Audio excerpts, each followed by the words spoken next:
The reality is it's a brain disorder. Both mental health challenges and substance use challenges are rooted in our gorgeous, amazing brains, and they don't work quite the way others do. So the stigma started very, very early on in terms of psychiatry and psychology. As we continue to move forward and evolve as humans, and as our science and our understanding of what really works has grown and expanded, I mean, that's where I think we as an organization could come in and really support the person without the label. Disinformation is spreading. There will be a surprise outbreak. We only have so many the issue of pandemic. No social distancing at all. They said that they would express their concerns about the mask supply. Where's the mask? Where's the glove? One expert says a second get away from all of these We all need some good news. A message for all the healthcare workers out there. Thank you. If you're looking for hope tonight, raise your hand. If you feel alone and don't understand, if you're fighting the fight of your life, then stand. From Santa Rosa, California, this is 19 Stories. I'm your host, Cheryl Holland.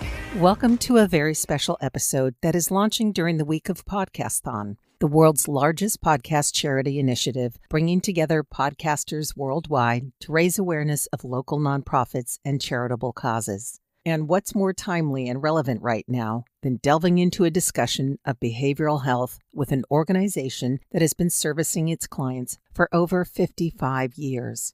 Founded in 1970, Buckelew Programs encompasses a combined 137 years of experience serving the North Bay here in California. With programs in Marin, Sonoma, Lake, and Mendocino Counties, Buckelew's mission is to promote recovery, resilience, and hope, something we're big on in this podcast, by providing behavioral health and support services that enhance quality of life through their 5 core programs: counseling, service navigation, substance use recovery, supported housing, and suicide prevention. Buckelew is also tirelessly working to destigmatize the value of mental health and the services they provide to foster healthy people and communities. Joining me today is Chris Kuhn, Buckelew's CEO and a licensed marriage and family therapist, and has served at the helm of Buckelew since May of 2019. He has more than 20 years' experience in the public, private, and nonprofit behavioral health care systems. Prior to Buckelew, Chris served in several executive management roles in Solano County and the Marin County Department of Health and Human Services, including Division Director of Adult and Older Adult Services. His passion and commitment to nonprofit behavioral health services began with his work serving adults, children, and families in juvenile justice, crisis stabilization, and adult homeless systems. With a BS degree in psychology from the University of Pittsburgh and an MA degree in psychology from the California Institute of Integral Studies, he is a member of the California Association of Social Rehabilitation Agencies. And Chris tends to his own mental health through mountain biking, cycling, scuba diving, and a gift that I've had the pleasure of enjoying, a keen sense of humor. Chris Kuhn, welcome to 19 Stories. Thank you, Cheryl. It's wonderful to be here, and thank you for the kind introduction. You are so welcome. How are you doing today? I am doing pretty well. That's good. It's always nice when someone is doing well, especially with the work that you're doing. And I want to thank you for being here, as I know how incredibly busy you are. And I'm so honored to have the opportunity to shine a light on the work you're doing, especially during the week of Podcasthon. And there's a lot of ground to cover in the area of mental health. And you've had a rather remarkable career in behavioral health care, serving in various capacities before joining Buckelew Programs, as I referenced in your introduction. So curious what led you into this field in the first place? Well, that is a good question. So one I've pondered for many years. Actually, the bug caught me in high school. I had a high school psychology class, and I was fascinated by humans and their various and sundry ways of showing up in the world. So I pursued a Bachelor's of Science in Psychology, and that track was actually very much the research track. So I was literally training rats and mice to run around cages and doing statistics. And I kind of thought, well, this isn't exactly what I was, getting into this field for. And, being a young person in college and needing to work, I got a volunteer position, which eventually led to employment at a psychiatric facility in Pittsburgh, Pennsylvania, where I went to undergrad. And my first day on the job as a volunteer, they basically said, well, just go talk to people. Like, there's nothing to worry about.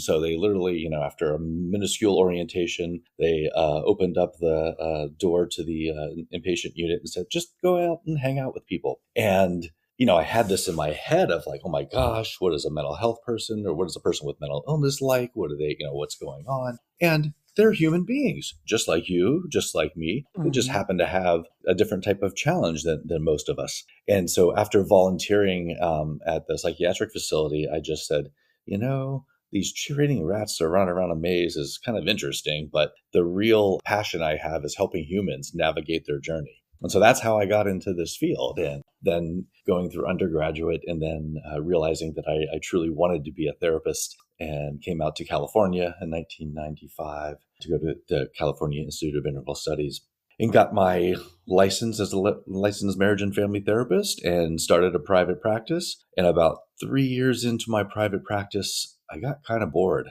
I yearned for a multidisciplinary approach, which is how I found community mental health. At that point, I transitioned to working for the county of Marin.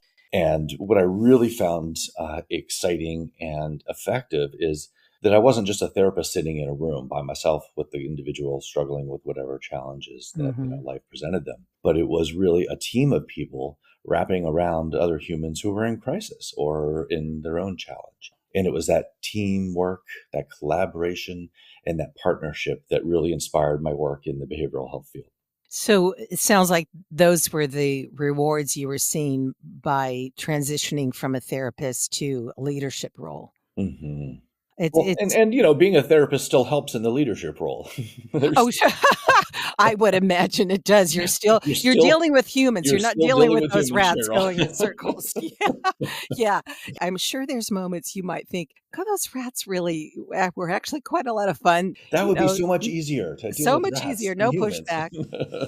So I'm curious how your experiences across the public, private, and nonprofit sectors shaped your approach to leading Buckelew programs. Yeah, that is a good question. I think that my experience in both the public and non-for-profit sector have been influential. What I take away from my time having worked for the county, more of the governmental side of the house, so to speak, is their mandate is to serve people. And Buckelew and my role at the county our mandate was really to serve the most vulnerable in our community, individuals who would not have access to these services were it not for those entities. So it's really helping individuals who are probably struggling the most in our society. The county behavioral health system and the government system they have that mandate to serve folks. And they don't do a bad job but there are levels of bureaucracy that things just move more slowly, let's say.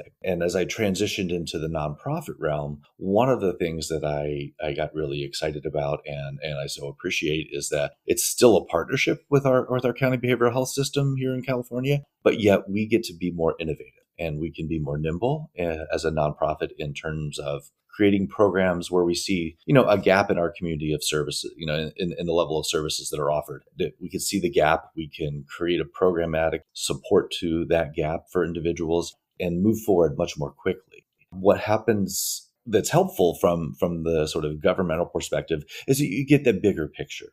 Right. I mean, Buckelew operates in 5 North Bay counties in California, but as the government mental health system across our country, there's definitely a larger lens that we bring to it because it really looks at systems and systems of care, how they intersect. And I'll give an example for your listeners, which thank you. That was actually a question of mine, so thank you. Oh yeah, for folks who may not be familiar, I mean, obviously I've lived in this world for the past 30 years, so for me it seems familiar, but for others it's not likely. So when someone's, let's say, in a psychiatric crisis, and that means someone's either experiencing suicidal thoughts or they're having really intense hallucinations or delusions in their thinking, their thought process, and they're just not able to be safe. Our system requires folks to get to a level of crisis before treatment happens. Yeah. So someone will end up getting possibly in California, we call it a 5150, which is a 72-hour hold. Other states call it different things. But basically, someone has to get to that level of crisis and then move towards a crisis unit and then move into an inpatient hospitalization. So the systems are set up for, let's wait till people get really ill and then let's throw all the support at them. What I appreciate about working in the nonprofit sector is that we have an opportunity to really support people on that front end, in the preventative side. So it doesn't have to go to. So it doesn't have to get. So, I mean, I have worked in both crisis stabilization units, inpatient psychiatric facilities for adults and children, and emergency rooms. And I tell you, that is not the place you want to be if you're in a psychiatric or substance use crisis. It's just not conducive to healing. So if we can really support folks on that front end and provide those supports in the community where they live with their families, or if they're living alone, the success rate and the ability for folks to stay out of those higher end services is greatly increased, rather than waiting for an individual to fail or get into a crisis moment. I'm really curious because it's almost like I live in a street where a lot of the neighbors have been fighting for crosswalk lights and even a stop sign. And the message we keep getting back is, well, has anybody been killed? And I'm listening to you, and it's almost like these are built in to where everything has to escalate to a crisis. Why do you think that's the case? Well, we're referenced back to my first comment around the systems of care, right? That the behavioral health system operates in. It's very medical model driven, meaning that it's very much driven by doctors and protocols and systems and ways of doing things. Whereas your experience with your neighbors of like, well, we see a problem here in the community. We see a worry. How can we as a community work together? And so I think that that's where organizations like Buckelew and multiple other nonprofits here in California, we are able to see, because we work so closely with people who are in crisis. And just, I'm not going to throw out a bunch of statistics for your listeners, but I just want people to think about this. 1 in 5 people in the United States will experience a mental health crisis or a mental health challenge every year. So 1 in 5. So if you're sitting around that's 20% of the population. That's amazing. Yeah. So that is significant. So if you're sitting around a room with 10 people, at least 2 of those people in that room will have a mental health challenge that year. And when an individual experiences a mental health or a substance use crisis, it doesn't just impact them. It impacts their friends, everybody, their family. everybody. So it's really broad. And so one of the things that we do at Buckelew is we support the whole family, and we support people to. We actually have a program that's wildly successful called Family Service Navigation, which is really to help people navigate the system. And as I referenced earlier, why in your question to like, why is our system set up the way it is? It's really challenging. It's especially challenging for family members of loved ones who are experiencing this crisis, and in the moment to try to figure out how to get their loved one to the right level of care or the best place. So our system navigators are expert at this. They know who to call, where to go, what to do, and they really sit there and work with the family and the individual to get them to that right spot. That's a beautiful thing. And the fact that we're talking about this now, there may be, and I'll be honest, I didn't know about a lot of the services I live in Sonoma County. You're in Marin, I believe. Well, actually, I just moved. You asked me how I was in the beginning. I'm okay now, but I literally 2 weeks ago moved into Petaluma. So now I'm join you as a Sonoma County resident here. I'm so jelly. Oh my gosh. I used to live in Petaluma. I adore Petaluma. So, okay. So we're both in Now Sonoma. we're both in Sonoma. Exactly. Yes, but I lived in Marin for 20 years. I didn't know about a lot of the programs that were available to our communities until I became familiar with Buckelew. And if we could step back for just a moment, because we hear the terms mental health and behavioral health. Yes. Don't know, in behavioral health, I've heard much less often. Are they interchangeable, or perhaps you can explain the differences, if any, between the terminology? Yeah, no, that's great. And that thought was coming to my head. Having worked in this field for so long, I tend to migrate towards jargon. So I appreciate that request, and I will step back. So historically, the term mental health or mental illness was sort of more of an older version of things. So historically, in the systems of care that treat people with behavioral health, which is probably in the last 5 to 10 years, like the newer term that really encompasses a broad range of illnesses or challenges that people experience, including substance use challenges. So the inclusion of the word behavioral health meant to destigmatize mental health, that term, because when people say I have a mental health challenge, that people are like, oh, really? What's wrong with you? But if you say it's a behavioral health issue, there's a little less stigma attached to it. And it really does include folks who also struggle with substance use disorders. Now, as I said earlier, sort of the medical model is really driven by the Diagnostic and Statistical Manual of Mental Disorders. That's still what it's called. It's the DSM. And that is sort of the codes for how you identify individuals with mental health or substance use challenges. So it's a very medical model. There's lists of things. If you have X diagnosis, then you have to demonstrate these symptoms. So the idea of moving it towards behavioral health as a lingo or a language is really trying to reduce that stigma that has been so prevalent. And I hope we can talk about stigma. I don't want to leave this quick description, but that's a big piece of the shift to using the behavioral health term, because it's more inclusive and it also just oversees a broader range of individual challenges rather than just a mental health diagnosis. I am so glad you touched on the stigma of mental health, because you and I both live in California, which we established. You in Petaluma. I'm going to find out where you live. And do you have a guest house?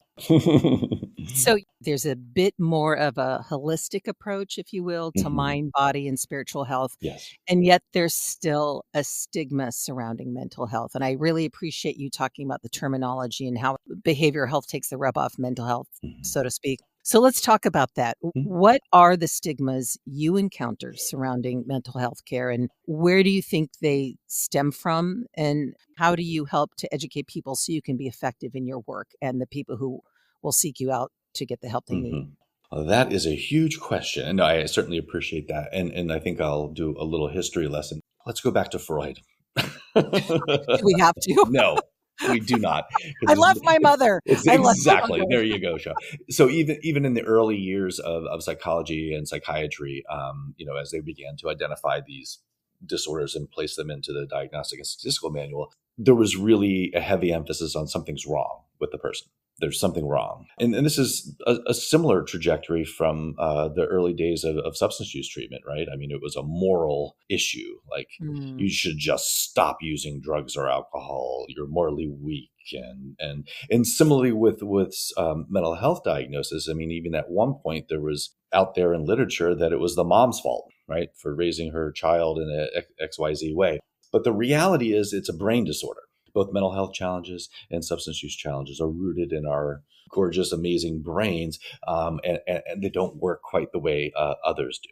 So the stigma started very, very early on in terms of psychiatry and psychology. As we continue to move forward and evolve as humans, and as our science and our understanding of what really works has grown and expanded, I mean, that's where I think we as an organization could come in and really support the person without the label, right? So many times, and you'll probably hear this, and your listeners have probably heard this, they refer to someone as that person is schizophrenic, or that person is a depressive person, or that person is, you name the label, or an addict, or this. What we've really been trying to do with language, because language matters. I mean, you're a podcaster, does, yes, right? And so I imagine you realize the impact of language. So when you identify a human being as being a this or a that, the rest of their capacity and self gets masked, right? And people are only seen in one way. So I'll use the term someone diagnosed with schizophrenia, which is the change from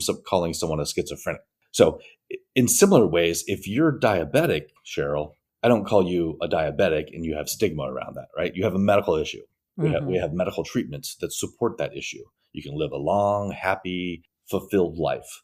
There's no difference with someone with a mental health or a substance use disorder. They have a brain challenge, right? And there's medicines and there's approaches and interventions that work to have them live happy, healthy, productive lives. So I think as we continue to shift away from labeling people to really understanding that people have an experience, it's not all who they are. Exactly. It doesn't define them. It doesn't define them. It's not their sole identity. And this does tie back into the stigma conversation, because as we understand that this person has a disorder or a disability, what have you, you see that that's not all of who they are.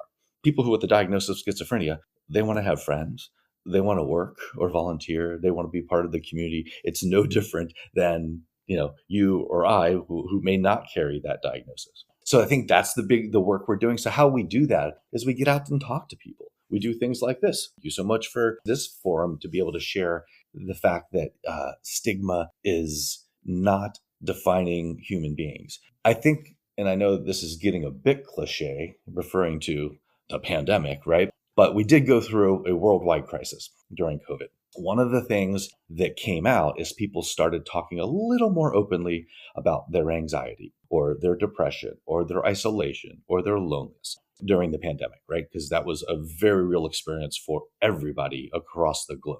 So as people began to come back into, I don't know, let's call it the real world after pandemic, that those abilities to talk about that and the lack of worry that just saying, oh, well, I've been feeling kind of anxious. That's kind of more of a normal conversation these days. Yes. People are allowed to talk about that. And certainly with youth mental health. I mean, the kids that were so impacted. And I think the opportunity arose for them to really talk about their real experience when they were locked at home, staring at a Zoom screen and not getting together with their, peers. So the more we talk about it, the less stigma there is, right? The more we talk about, I also at some juncture would like to mention, and I think ties into this as well, is suicide prevention, right? Suicide is a huge leading cause of preventable death in the United States and the world over. But here we're talking about the United States.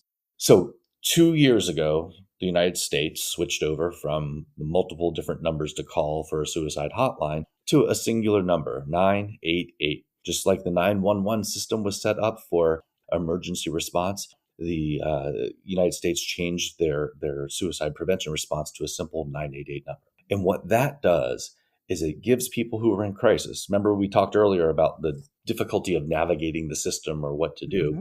All you have to do is to dial or text 988. You get a counselor who is trained in your local community, who understands the resources there. And it really reduces the worry about reaching out. And so the benefit of having 988 coming out of the pandemic, the ability for people to say, hey, I'm not having a great day.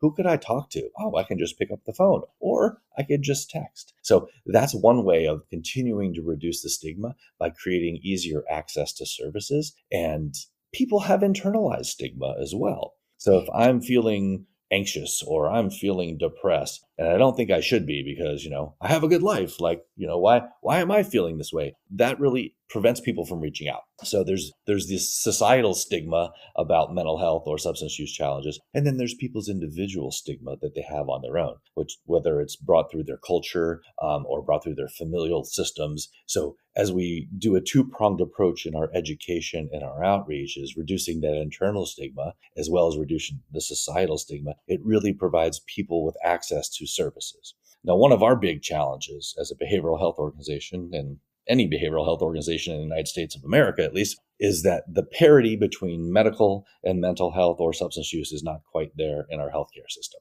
And what do you think it's going to take to bridge those two and bring them closer together?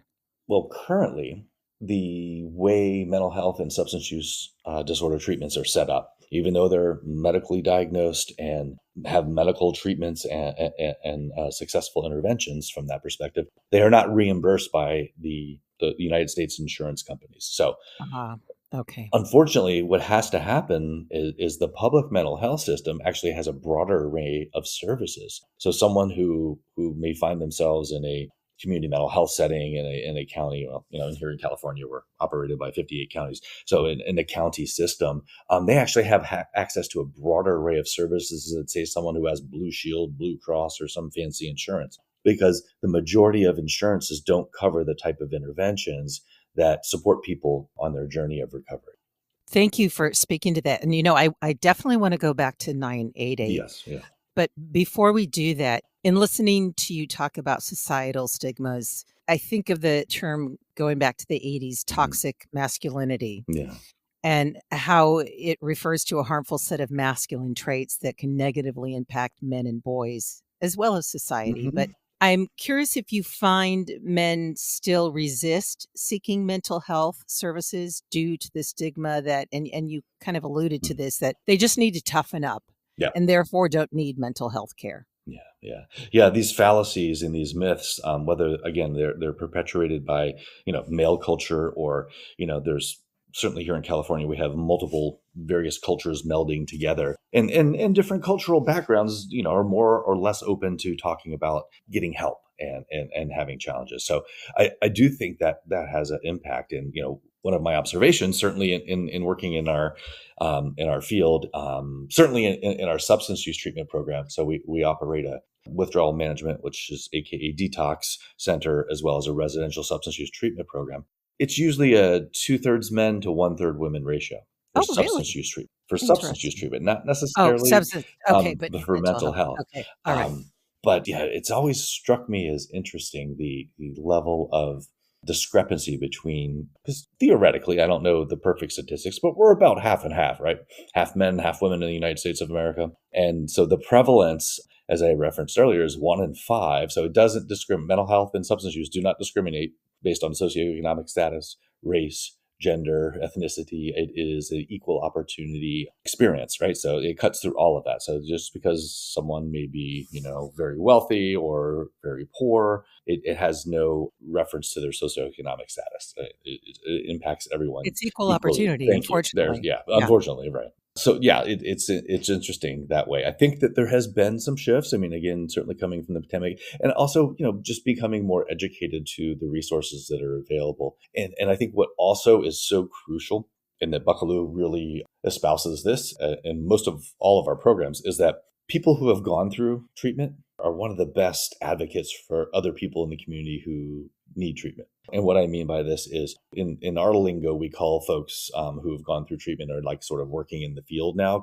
we call them peers, or people with lived experience. So someone may have lived experience with, a family member who went through a mental health challenge or a substance use challenge. And the impact of the peer experience talking to other people, because, I'm a nice guy, but, I'm a therapist, I got a degree, I went to school, I know some stuff, but I've not walked in the shoes of other people who have lived through that experience. And the ability for someone who's walked through that experience and lived it to then share with other people, either others who are in recovery or treatment or others in their community, that impact is just tenfold. To me, Chris Kuhn, CEO Buckelew, telling you, hey, guess what? This is a way of doing things. So that peer movement and the support that people who have either had that own experience themselves or had a family member navigate that experience, that is what is really going to shift our culture and help with the stigma reduction as well. One of our great partners was a nationwide organization called the National Alliance on Mental Illness, NAMI. They have, resources in every county here in California, and they're nationwide. And what they really strive for is to destigmatize mental health challenges and also engage families and loved ones in supporting their loved one who's going through this. And sometimes that's a hard line by saying, nope, I'm not letting you back in my house again because you destroyed my house 3 times. And sometimes it's saying, no, you have to go the hard route and go to jail or go to be homeless for a while. So it's not always just the lovey-dovey. It's really helping set boundaries. No, it's helping be accountable. It's and helping like be you say, accountable. Yeah. I love that you talked about the peer counseling and guidance, because it's like taking a page from Alcoholics Anonymous, or really anything. Like, if you, as a professional, do you want to learn from another mental health professional who's had the training you've had to increase your knowledge and skill set? Or do you want to hear from someone who knows nothing about what you do? I mean, it's kind of being on a ground level with someone who you're talking to. So I love that that's part of we infuse that in all of our work. Certainly in our substance use recovery homes, many of the folks that actually are currently our staff have previously been our clients.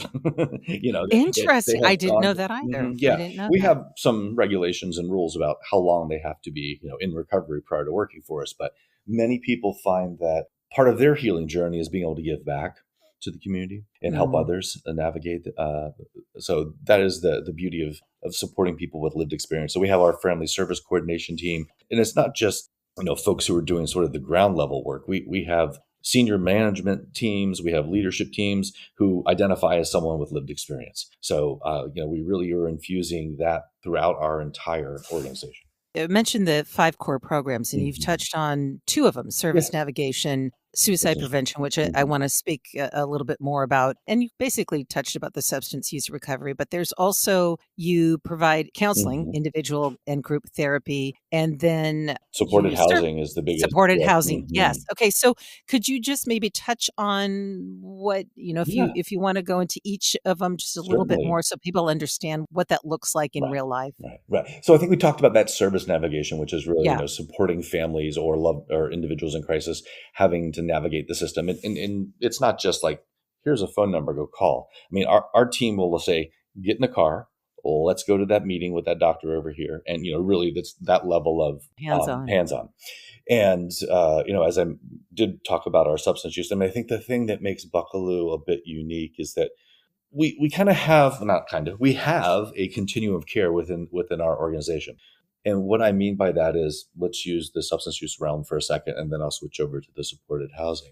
So we operate withdrawal management or detox. And these are, settings where people are in acute withdrawal from a challenging substance thing. So we can support people for, 5 to 6 days in that phase. And then we can move them within the same entity into residential treatment. And then we also have what we call recovery homes, which a lot of people in the country will understand as the sober living environments or sober living Mhm. homes. So what that does is we can hold a human from the moment they're in the worst crisis all the way to a year later, while they're still living in a recovery environment, still connected to the same community. And the nature of mental health and substance use challenges that people, in the substance use realm, they call it relapse. In the mental health realm, they call it, having a crisis or, decompensating are some of the lingos.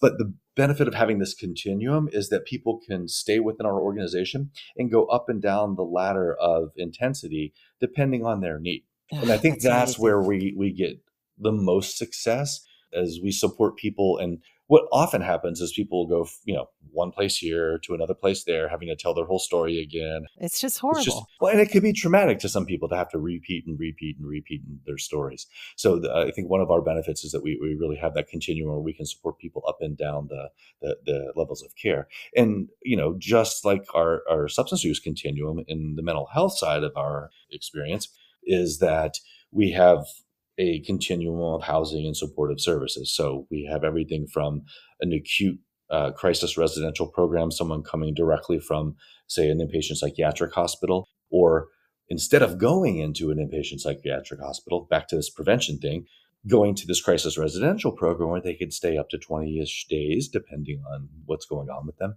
It's a safe environment. It's a home-like environment. It's not a locked facility. None of the facilities that Buckelew operates are locked. Every program is voluntary. So folks may choose to leave, and that is their choice. Well, we certainly encourage, to continue their course of treatment. But then once they leave the crisis unit, we have levels of support in our community. So last year, I think we served a little over 600 people in our supported housing continuum. So someone could leave a crisis residential or unit, step into what we call a residential support services, which is a congregate living setting with 24-hour staffing and support for individuals. And once people get grounded in their recovery, then we move them into independent living units in our community. So Buckelew master leases about 93 properties throughout the communities that we serve, where folks can live there independently, get case management services or support services depending on what level of need they have. Could be twice, 3 times a week. And for some folks we see, we maybe see them once a month. And, they're doing just fine. They're working, they're volunteering, they're back in school. And we're just there as a touch point for them to, continue to support their progress and journey. And I think, again, that continuum allows us, if someone does have a mental health crisis and they're living on their own, they could step up into a more supported environment until they're grounded again and can go back to their individual living. So I think that's where we have a bit of a difference in terms of other organizations. And back to our earlier discussion around the county systems or the structures in place, no one else does that. Insurance doesn't cover those type of settings. Blue Cross, Blue Shield, county systems, we're funded by counties, but they don't offer those services themselves. So they contract with us to be able to provide that continuum. And it really is, from all the way from crisis. I mean, as we talked about briefly, we operate the 988. So that's when someone's most acutely desperate and feeling alone and feeling like they have no other choice. So they call the 988 counselor, and that 988 counselor can actually give that person direct access to supports in the community. One of the innovative things that Buckelew has started in the last 3 years is we have a partnership, since you're in Santa Rosa, California, we have a partnership with our Santa Rosa Police Department. There's a new program we launched, again, about 3 years ago called In Response. Now, this is unique. It's a crisis response to folks in the community without police intervention. So someone who's standing on a street corner, you and your listeners may have heard this, you see someone, you drive by and you're like, that person looks like they're really struggling. I don't know what's going on. They may be talking to themselves. Someone may be passed out with a bottle on the park. So instead of the police with a uniform with limited tools, police tools are, we're going to jail or I'm going to take you somewhere else. There's no training whatsoever. That's not their job. So, but our society has created the scenario where we're expecting law enforcement to take the place of trained mental health professionals. Yeah, we've seen what happens when that exactly, and so that leads some to of the dire outcomes. situations. Indeed. Yeah. So the innovation of this new program is that we have a van that is staffed by a homeless outreach person, EMT, and a licensed clinician who can place someone on an involuntary hold if needed, but also can de-escalate the situation. So this beautiful. crew shows up to that individual on the street corner or in the park or someone's home, wherever the person's calling from. And the intervention is so different because it's not police. We have a variety of tools. We can help de-escalate things right then and there. If someone does need detox, we can take them to the detox center or to the ER or to the crisis unit or set them up with an appointment the next day. We have a team of navigators that partners with this In Response team. So say the team goes out one night, they see Chris is in crisis at his house. They talk him down. He said he can, get through the night alone. But then the next day, our navigators will reach back out to Chris and say, hey, Chris, remember yesterday when you talked about, wanting to get connected with therapy again or going to see your doctor? How can we help you get there? And the navigators will work with those folks who have called in up to 6 months until they get to that right level of care. And again, that's the prevention ed. So for instance, an ER visit, depending on where you are in the United States of America, goes anywhere from $3,000 to $6,000 per visit. That's quite expensive for someone who really doesn't need a medical clearance or a medical emergency. It's expensive for anybody. Well, it's expensive for anyone. If you ever went there, you get your bill and you're like, holy smokes.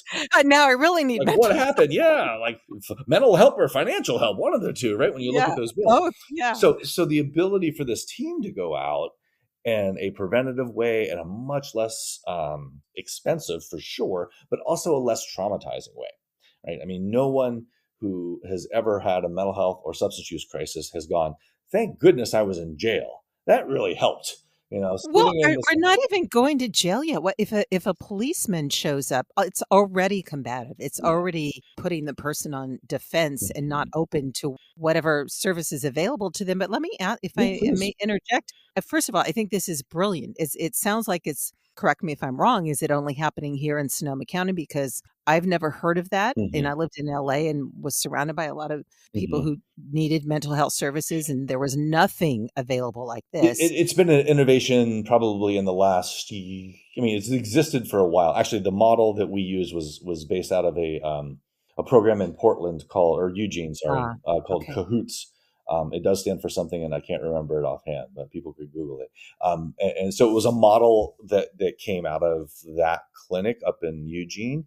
And we took some of the elements and we added to them with the navigation piece and the other parts.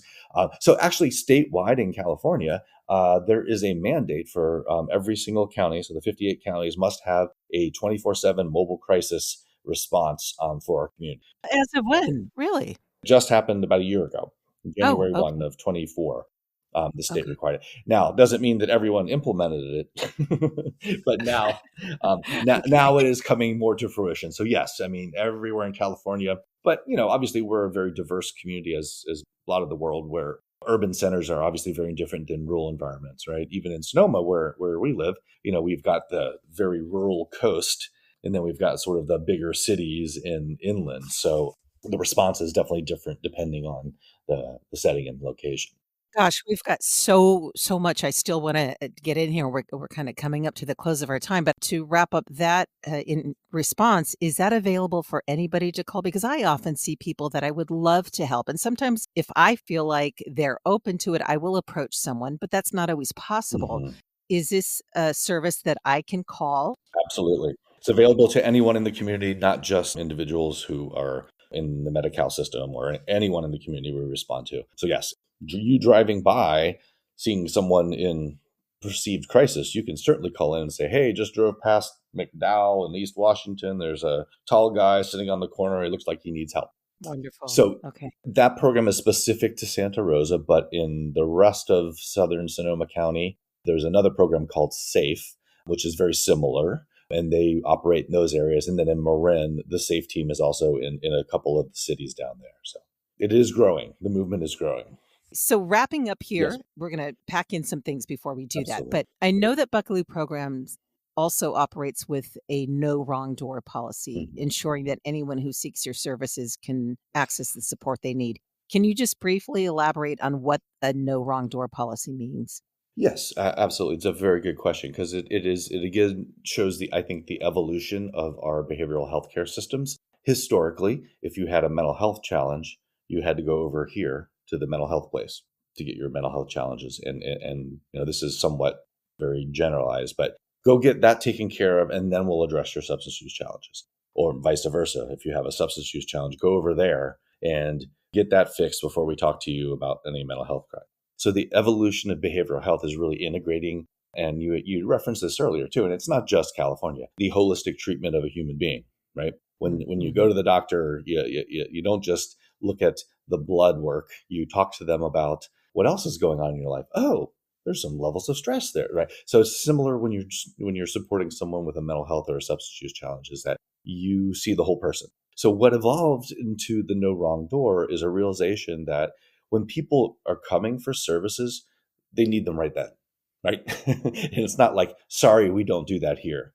Go over there. Yeah. And that just, so when someone's actually getting the courage up to access services and we say, no, we don't do that, go somewhere else, that really inhibits their ability to get that quick support.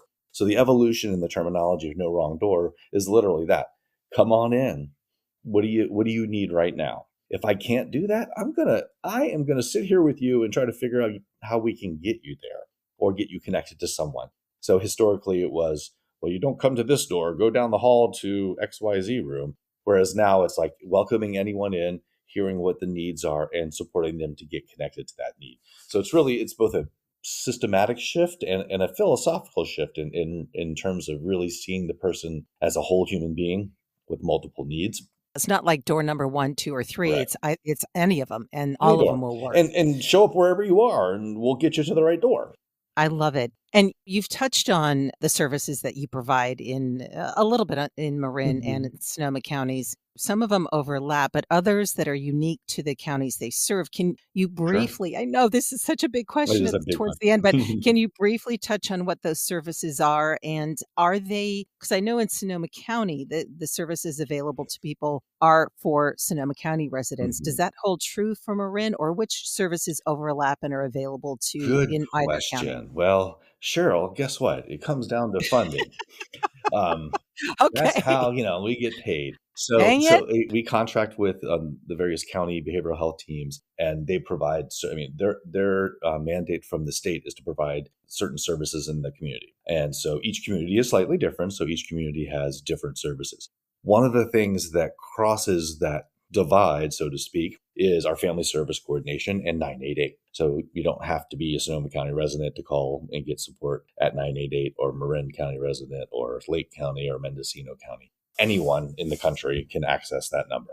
The reason the services are different in each community and each county is because there's different needs. So I'll give you an example of a newish program, which you may have some familiarity with, called Sparrow House in Marin County. This was a program driven by, again, most of our programs do get driven by funding because we actually have to pay for these services and the staff members. So Sparrow House was funded by Prop 47, which got passed a few years back. And the concept was people who were sitting in jails who struggle with a mental health or a substance use challenge really need to be out in the community getting support rather than being in jail. Because, I mean, the crimes were more substance use related or mental health related. They weren't violent crimes. They weren't felonies. So this program pulls people out of the jail, provides a safe, stable, sober living environment, and actually brings in alternative healing approaches. So they've got folks like a yoga therapist who comes in and an acupuncturist, and it's really an opportunity for individuals who had been experiencing incarceration to have another chance and to have that with a really warm, supportive environment. So that's like a unique program to Marin County. Prop 47 is a statewide proposition. Each county may implement it somewhat differently. And again, our structures are created by the funding streams. You touch on that. I may be familiar with Sparrow House. For full disclosure, I did some work for Buckelew Programs, which is one of the reasons you were the first organization I thought of for the Podcasthon. Because of the work you're doing, I've seen firsthand, I've seen the passion, I've seen the care that you and your team put into providing these services. And it's, I hate to use the term state of the art when you're talking about people, but they really are forward thinking. They really are a very holistic way of looking at mental health care. And I'm going to tread lightly on this question because I made a deal not to really go into politics because Lord knows, Here you go. Lord knows if you want a hotbed of anything, just mention the word politics. But I think it's important because of the work that you're doing, that the term DEI is such a misunderstood and weaponized term these days. Yet Buckelew has a very prominent DEI statement on your website. So for those who may not really know the importance of diversity, equity, and inclusion, can you speak to how Buckelew incorporates these values in how you service your clients? Yes, sure. And, I will stray from the political, but, everything is political. So I think it's all fair game.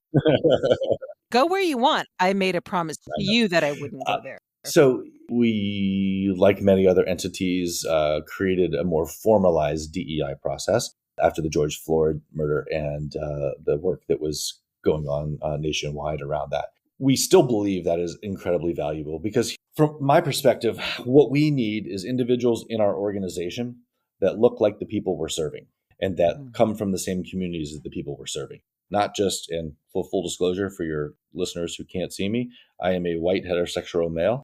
Not all of our clients really respond to white heterosexual males, nor do they have the experience that I may have had growing up in the world. So the importance of having individuals on our staff who reflect both the lived experience, the cultural knowledge, the cultural experience, and the understanding of how to navigate a system and how to get support in the community is essential for our success. Because it's not just Buckelew's success, it's our client's success. That's why we're here. We're here to help people move forward in their recovery. And by intentionally trying to bring on human beings that work for us that reflect the community that we serve, that is a critical role. There's many folks that, won't talk to you or give you the time of day or won't tell you really what's going on. But if someone from their own cultural group or someone from their own socioeconomic group can kind of step in and go, hey, yeah, these folks are good. What's going on? How can we help you? There's just a opening of an opportunity to have that connection and the discussion. So we do have some federal funding through our 988 program, and we also operate many of our supported living homes are HUD or funded by the Housing and Urban Development, but we are not a technical government contractor, and I am not canceling our DEI program. Beautiful. And I'm so glad that you're not, because what you just touched on is going back to that peer counseling, is having people that you can identify with so that you can reach them in the first place. So amen to that. I always have one amen in my podcast. So it goes right here. Right, but you are funded by private sources and take contributions as well. Absolutely. Right? So, here's my plug as an executive director, CEO of a nonprofit organization. Yes, we have contracts with counties and cities and some federal, but we also rely on our philanthropic support from our community members, whether it be a major gift or a legacy society. I mean, one of the ways that we've been able to keep so much supported housing affordable in our community is that many donors have, graciously included us in their estates and their wills. And we've been able to receive homes that we can then continue to use in perpetuity for our clients. So yeah, we are certainly open to philanthropic support and really need that to augment the work that we do. Buckelew has, in the last 4 years, created a fun and new annual event, and I'm going to plug it here. It's called Bike and Hike for Buckelew. What we realized is that during COVID, no one wanted to go to an inside gala, right? Because you didn't want to catch COVID. And from the philosophical approach that we take, Buckelew that is that, mental health is supported by being in nature and being in community. So we've created this event, Bike and Hike for Buckelew, where we spend the day outside hiking, mountain biking, and we're adding yoga this year, spending the days, celebrating our successes and celebrating our mental health by being in nature, while also raising funds for our organization. So it's been this will be our 4th year that we've done this version of it. And what we're finding is just that connectivity to nature is what's really healing. And as you referenced in my initial intro, that's how I keep my mental health in check. I go out on my bike rides. I ride through the hills and the woods, and that keeps me grounded. And everyone has to find what works for them, but that's my personal passion. And if you know what that is, and especially if you live here in Marin, Northern Sonoma County, you California. Understand. It's, I heard a story on Forum yesterday. I think it was on Forum where they were talking about finding your glimmer. What's your glimmer? Right. And my glimmer is being out in nature as well. And thank you for jumping to that, because I was going to close with that, because I still have a couple more questions for you. Oh, please. Just since you plugged that, I want to say it's on Saturday, May 10th at Marin County's beautiful Miwok Meadows. So I'm going to put all of this information and plus your website, how people can make a donation, because after listening to amazing work that you're doing, I would imagine there's folks out there who are feeling very generous in wanting to see this very, very important work continue. But with that in mind, Chris, I'm wondering if there are times that you're fearful, either personally or in Buckelew's ability to keep servicing your clients. And maybe at times it could feel a little bit like brushing your hair in the middle of a tsunami. That's an interesting metaphor. Well, I mean, really, I would, for me, even if I hadn't been at the male Marin Assisted Independent Living program, working down there for a while, in hearing the work you're doing and the magnitude of it, it can seem overwhelming. So I'm wondering what tools you've learned to combat those fears or feelings. Well, and this is delving into the political, but one of the things that nonprofits often experience and just the work in this field is that we are at the whims of some of the governmental changes that happen in terms of funding. So we really need to figure out how, as an organization, we can remain nimble, we can stay strong financially to weather any changes that we may experience from time to time. And not just talking about the federal administration, I'm talking, local California. Every year, Proposition 1 is a new thing that happened, Behavioral Health Services Act. So there's always these funding issues that I wouldn't say pose a threat to our existence, but really we have to be very cognizant of how we can align and shift with those changing funding streams to continue the support that we have. And so, it's really hard sometimes. But what I keep coming back to, at least for me, that keeps me showing up every single day is the clients and their successes. Not everyone's successful, but there are so many of them that it just inspires me every day. And the courage it takes for someone to go through a radical life change. Without saying names, example of one of our programs serves women who struggle with substance use up in Sonoma County. And one of our board members actually is an alumni of that organization or that program. And she told me she went to jail, was out on the streets, and now she's a successful parent in the community, loving family, loving husband, and contributor to society. And there are many women that have gone through that program who now work for the local child protective services because they know the importance of moms being able to stay connected to their kids as they're going through treatment, to give them that glimmer of light. And they've graduated the program and now work in the system of care. So when I see the fact that this is real life impact, that people who have experienced our services are back out in the world being successful and giving back, that helps me brush my hair in the tsunami. I hope people hear that. I really hope people understand that there are faces, there are people, there's real work behind the dollars that we hear just bantered about as though these are just statistics and there aren't real lives behind it. I hope that anybody listening has a better understanding of how when these dollars are given to organizations such as Buckelew, that they really are implemented to help people. With that in mind, is that what makes you hopeful? Is seeing seeing change, seeing success, and fortunately, fairly optimistic human being outside of the struggles we're facing these days. So I do have hope in humanity. I do have hope that people have compassion and care, and creating communities where people are welcomed is integral to people succeeding in our culture and in our society. So that gives me incredible hope, even though there are, as you suggest, waves and tsunamis that come through that may diminish it to some extent. I know that when I look at folks who walked that courageous journey of recovery and know that if they can do that, then I can show up and keep helping them. Beautiful. And can I get just one last plug? I know we're running out of time. I would encourage, if your listeners do not know what 988 is, go ask 3 people or tell 3 people about it.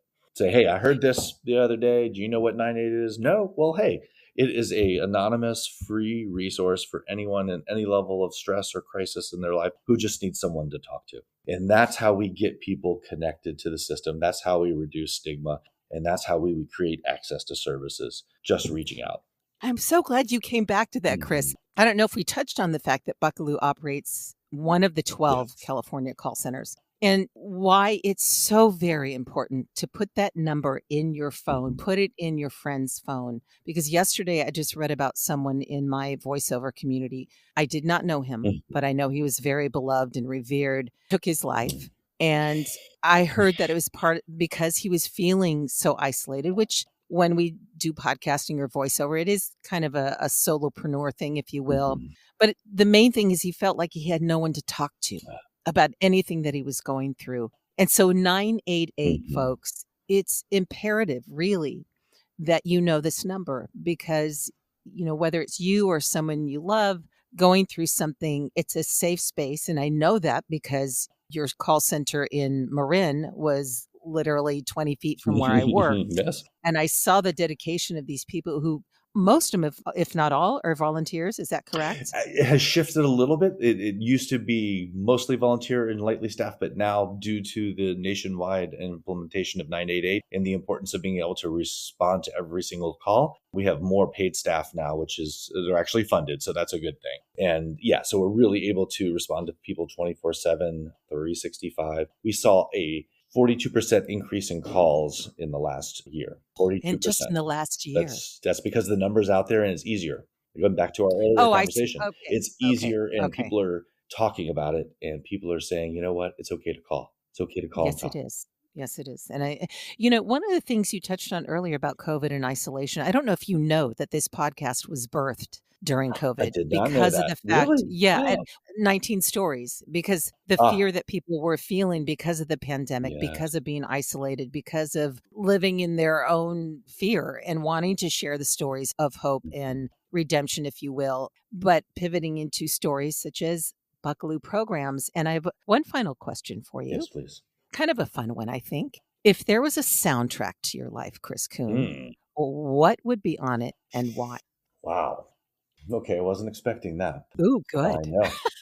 Well, so I grew up in New Orleans, so it would definitely have trumpets. There'd be some trombone shorty or some bluesy jazz starting off there. Horns really help motivate me in times of stress and darkness. So hearing that music that's uplifting.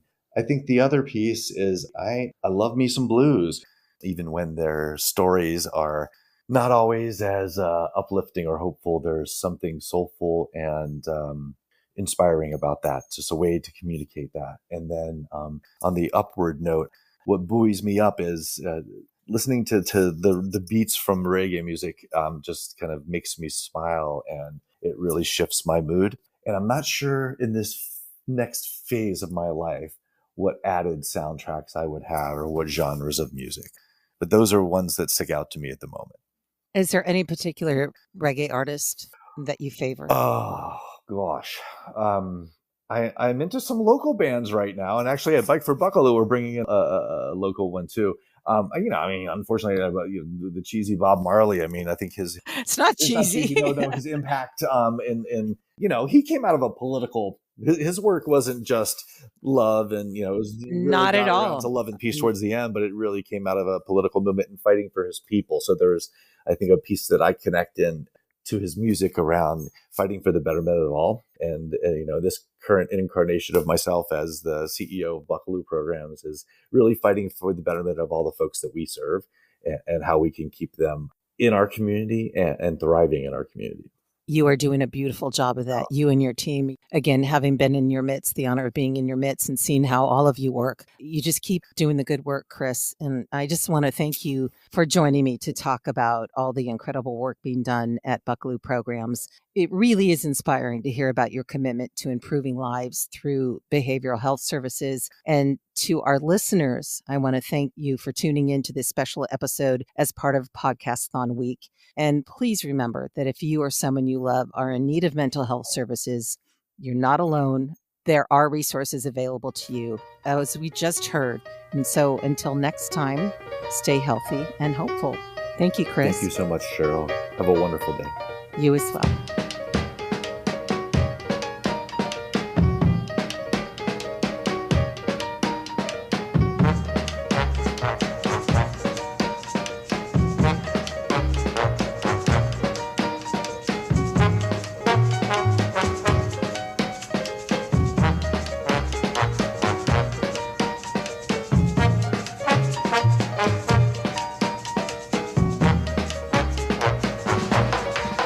Thank you so much for joining me today. I'd also like to thank the following news outlets for the use of their clips: BBC, PBS, Now This, UNESCO, and Some Good News. Theme music used with permission by Joel and Luke Smallbone, otherwise known as the group for King and Country. If you'd like to offer feedback or a story idea, email me at 19stories@soundsatchelstudios.com, via my website at cherylhalling.com, or follow me on Instagram at cherylhallingvo. I look forward to sharing more stories on the next episode of 19 Stories from Fear to Hope. Until then, stay healthy and hopeful.